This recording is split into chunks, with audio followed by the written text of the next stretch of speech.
I heard this really great story that I want to share with you all, and it is about a man with the option of two doors. I call it the man in two doors. Very simple. I hope you grasp the message because it can bless your life greatly if you tie it together and put the pieces as one. So, in this story, there is a man that goes to a building and he got what he wasn't ready for. You see, he walked in and there was a game show host, and the game show host said, "Sir, you were the 500th person to walk through the door today. Come on down and claim your prize." The man kind of looks startled, but does what he just does in life and listens, takes orders, and goes to the front. And he says, "What did I win?" And the game show host says, "Sir, you have the option of taking door number 1 or door number 2. The man goes and begins to look around at both of the doors and sees a crowd of people to the right and kind of gets more startled and more puzzled about what is going on here. And he looks at the game show host and says, "Okay, well, before I pick, I'm assuming I can't know what's behind the doors, but do I get any type of clue?" The game show host looks at him and says, "Sir, yes, you do. Behind door number 1 is your life right now. It is everything that you've already experienced in life. It is the regret. It is the suicidal thoughts. It's the depression. It's the anxiety. It's the always not knowing what to do, the indecisiveness. It is the anger, the bad relationships. It is the trauma from childhood that you have still not let go of. Sir, everything behind door number 1 is what you hate about yourself. Everything behind door number 1 is what you've been trying to escape from. Sir, that is what's behind door number 1. The man looks at him and says, "Okay, well, what's behind door number 2? And then the game show host looked at him and says, "Sir, behind door number 2, the great clue is the unknown."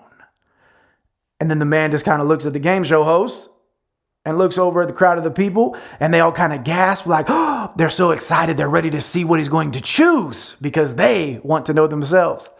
And the man just looks at both of the doors and says, "Okay, well, I know I don't want number 1.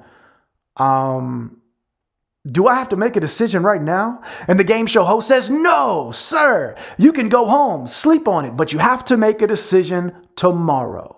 You can come back bright and early and let us know your decision." And the man says, "Okay, I'll do so." So the man leaves, he goes home. It's on his mind. He's thinking about it as he's doing the rest of his day and making dinner and eating food. Doesn't lose any sleep over it though, but he puts a little thought into it. And then he wakes up the next morning, kind of eager, kind of excited, kind of nervous, and goes back to the place. And when he arrives, comes through the door, the game show host, "Sir, good morning. Welcome. Come on down and claim your prize. Let us know what you've chosen."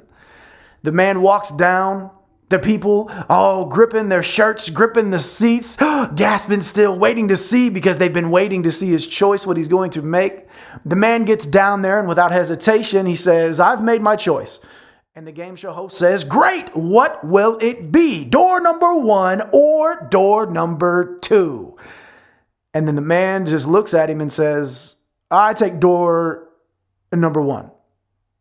And then everybody just, "Really?" They're shocked. And the game show host says, "Sir, may we ask, before you go back to the life that you know and you choose your prize of door number 1, why did you pick door number 1?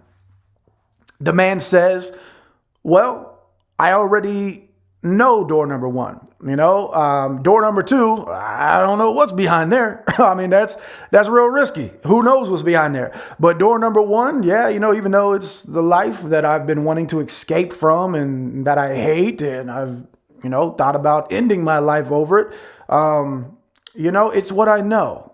I'm familiar with it. Honestly, I've learned how to cope with what I've been through. I just deal with it and I keep it pushing. So that's familiar to me. That's what I know, and that's what I'm gonna stick with." And then the game show host looks at him without any hesitation and says, "Sir, okay, walk right into your prize. Door number 1." And then as the man walks through, the game show host's demeanor kind of changes a little bit, shuts the door, drops his head a little. He's kind of upset because he didn't want the man to go back to what he already knew, because he knew the man was unhappy. And then so the crowd of people, they're all, "Oh, sir, Mr. Game Show host, like, please tell us, like, what is behind door number 2? We really, really want to know. What is the unknown?" And then the game show host looks at them all as he gazes to them with his eyes, and he says, "Behind door number 2 is freedom." It's the freedom that the man has been searching for and wanting his whole life. It was the escape from the 9 to 5, of him beginning to walk into his dreams of what he's desired all his life. It was the escape from the suicidal thoughts, the trauma from a childhood. It was him walking into an abundance of finances. It was an abundance of love, of peace, of joy. It was complete freedom of the life that he once knew. But as you heard him, he chose what was familiar. And what I want everybody that listens to this to think, put the shoes of the man on your feet. How many of you, because something has been familiar in life, you went back to? Rather, it's been bad choices, bad addictions, bad financial choices, bad relationships. You continue to go back because it's what's familiar to you. Listen, the only way you're going to get greatness in your life is when you take the risks, is when you walk through the door of the unknown. Because if you never take the risks, you're never going to get the greatness out of life that life has for you. God has created great things and put them in you, but the only way they can come out of you and truly manifest in fruition is having that relationship with him and taking that risk. You see, many people never excel in life because they're afraid. Many people never continue to go forward because they're allowing everything behind them to pull them back. Many people never continue to fully walk into their maximum potential in life because of their friends who don't want them to go farther, because, as they say, misery loves company. And people would much rather walk with a crowd of people that look like them than be the one standing by themselves that looks different, even though that one that looks different is on its way to every dream, goal, desire, and fantasy that one has. But the only way to get it is to break away from the crowd that looks just like you. Everybody has this potential in them. Everybody has the opportunity. But the only way for you to get that change in life is it has to come from within. The only way to win is to change from within. But the change that you want, you cannot have the change you want until you change yourself. But you can do it. You can make it happen. You got what it takes. You have the greatness inside of you. You are amazing. You are beautiful. You have great qualities about you. No matter what anybody has said, dust yourself off.